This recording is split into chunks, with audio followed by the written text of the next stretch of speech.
no panic, and hopefully that's coming through to the team. I got confidence in them, and they got confidence in each other. What's it mean for your offense to get 14 on Brandon Miller after he started the season so hot? It means a lot. They're a good defensive team. They're an athletic team, and gave us a lot of problems in Philly. So to be able to put up 8.5 and continue that through and have a big third quarter, very impressed with the offense and great job. For a guy who's struggled, I guess, quite a bit this year, drawing up a play in the last series for Luke, what kind of went through that? Was that play designed for you? I Teeter drew that up. I don't know what the outcome was supposed to be, but just kept talking to Luke. He's been frustrated, and just kept telling him, keep shooting. That's all you can do as a goal scorer. Is when you have the opportunity, keep shooting. The worst thing you can do is let it get in your head and stop shooting. Then you're never going to get out of the slump. So just told him keep shooting, and he ended up with the ball and he buried it when we needed it most. Sean Williams' transition into the offense seems like it's getting smoother and smoother by the week. Can you talk a little about his, distribution tonight? He's just a smart player.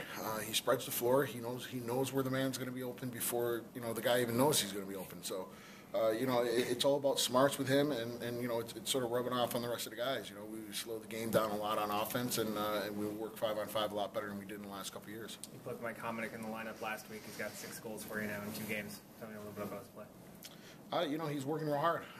He had a big loose ball goal last week. He had a big loose ball goal this week, and he come right out of the gate, and he had a nice cut, and he's got some transition for us. He got back.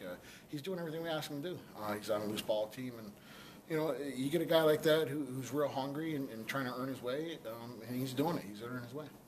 I don't know if I've ever seen so many forwards who are capable of contributing. Have you been juggling playing time and all differently at all this year just because you do have that sort of depth? No, they're all going to get enough playing time. We only run 8 guys out the front door, so that means basically one guy's double shifting every time. So they're all going to get their looks, and Johnny had a huge goal there. Dane had a big goal, and that's the difference between this year and last year. We spread it around more, and I think we had as much talent last year, but we didn't have as many guys making each other better. This year, it seems like the guys are trying to make each other better, and it makes a huge difference on the scoreboard.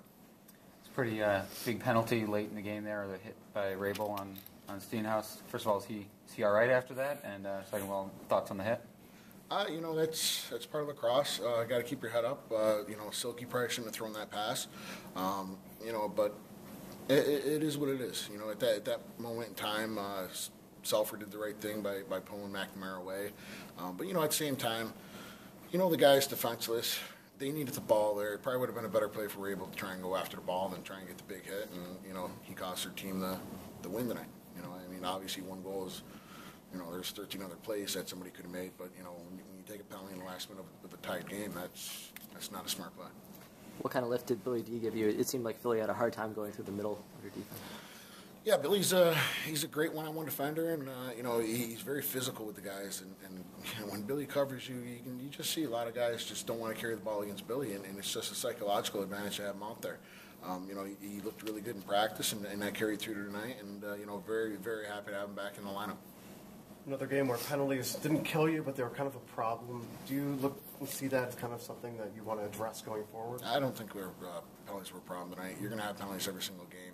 It's a rough game. There's times where you have to do certain things, and I thought the Priolo and the Billy penalty, they weren't the smartest penalties in the world, but I think we only took 4 penalties tonight, so for the Bandits, that's pretty darn good. Can you talk a little bit about Cosmo? Obviously, he had a rough opening week, and he seems to have rebounded a bit here. Can you just talk about how his confidence has sort of changed? At halftime, he wasn't too happy with the way he played in the first half, but at the same time, I look at the game tapes, and I just can't blame him for the goals that are going in. We're giving him way too many good opportunities against us. And, in this league, the nets are so big, I don't care who's in net. If you give up good opportunities, they're going to put him in the net, So I think he's playing fine. As a goalie, a competitor, and knowing Cosmo, I know he's not happy giving up 13 goals, but at the same time, he made the big saves when we needed them, and that's all we need a goalie to do is make big saves. Can you talk a little bit about the big save, right at the end there on, Kevin Ross got pretty open on the edge of the crease? And It's sort of got into a habit this year not watching the last minute or the last 30 seconds of the game. I just sort of wait for the crowd to react. So I didn't really see the save, but I'm very happy he did. Is it easier in your heart or anything like that when you don't do that? You know Just what? luck or I just the last couple of years it seems like every time we had had to stop somebody, we didn't, and it wasn't working by me watching. So I just switch it up this year and try and do something different. So I go down and then Teeter watches the play while I sort of talk to Teeter, and he lets me know what's going on. play-by-play guy. Yeah, play-by-play guy. You're in the midst of a homestand, 3 straight games against the 3 divisional rivals. You look at this as a chance to make some hay when they're all the old proverbial 4-point games, and it's a good time to set a tone in your own barn. For sure. We talked about it. You want a good record in this league. You need to go 7-1, 6-2 at home, and then 4-4 on the road at least. So that's our goal. We want to go undefeated at home. But we haven't been able to do that last couple of years, and I think that's what really hurt our record was our home record. So that's something we've been focusing on since the start of the year, and we're going to carry it through the next 2 weeks. And obviously, Toronto and Rochester are huge rivals, so I don't think it'd be very hard to get the guys ready for those games. Thanks. Thank you.